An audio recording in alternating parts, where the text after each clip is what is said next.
ભારતીય લશ્કરે ઓપરેશન સિંદૂરમાં ખૂબ સરાહનીય કાર્યવાહી કરી અને આખા વિશ્વમાં ભારતીય લશ્કરની વાહવા થઈ ગઈ. ભારતીય જનતા પક્ષના નેતાઓથી આ ન જોવાનું, કારણ કે એ લોકો બીજાની વાહવા કોઈ દી સહન કરી શકતા નથી.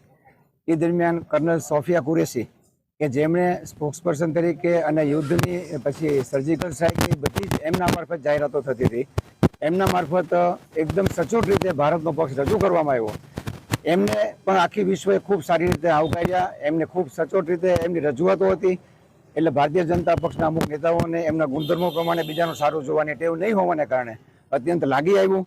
અને સોફિયા કુરેશી જેવા આટલા મહાન વ્યક્તિની એને ભારતીય જનતા પક્ષના મધ્યપ્રદેશના મિનિસ્ટર વિજય શાહ નામની એક વ્યક્તિ કે જેને વારંવાર સ્ત્રીઓ વિશે આવા અપમાનજનક શબ્દો કરવાની ટેવ છે.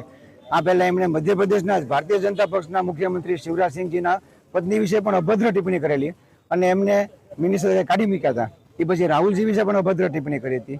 પછી એક હિરોઈન હતી, એમની કંઈક માથાકૂટ કરવા ગયા હતા લેટ નાઇટ, એવા બધા અત્યારે વોટ્સએપ ફરે છે અને સોશિયલ મીડિયામાં છે, વિદ્યા બાલન સાથે.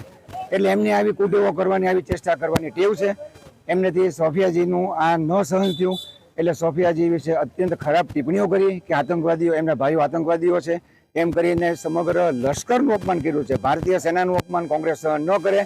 અને આમ જોવો તો દેશની પહેલી સરકાર કોંગ્રેસે સ્થાપિત કરી હતી અને લશ્કરની સ્થાપના પણ અંગ્રેજોએ અને કોંગ્રેસના વખતમાં હતી. ભારતીય જનતા પક્ષને કોંગ્રેસ સ્થાપિત એક પણ સંસ્થા નથી મંજૂર. એમાં સોફિયાજીનું આ આટલું સરસ રીતે એપ્રિસિએશન થયું, એને મંજૂર નહોતું.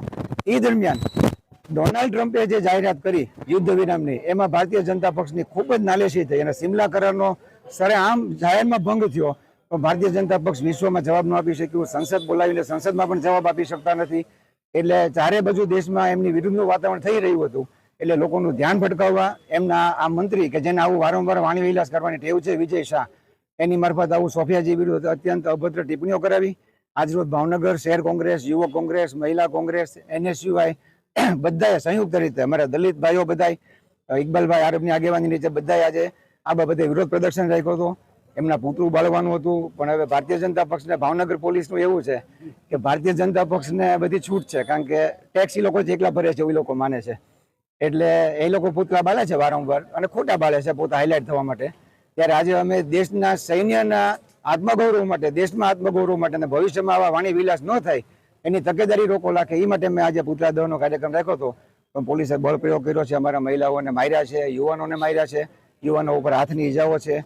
એટલે પોલીસ બહુ જ આજની કાર્યવાહી પોલીસની બહુ ખરાબ છે. અને મને તો દુઃખી વાતનું છે કે પોલીસ લશ્કરનું પણ સારું જોઈ શકતી નથી.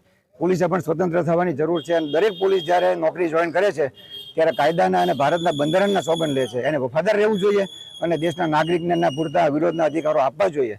અમે આ બાબતે હજી અમારી આગળ શહેર કોંગ્રેસની મિટિંગો બોલાવશું અને જરૂર જઈને આગળ નવા કાર્યક્રમો આપશું.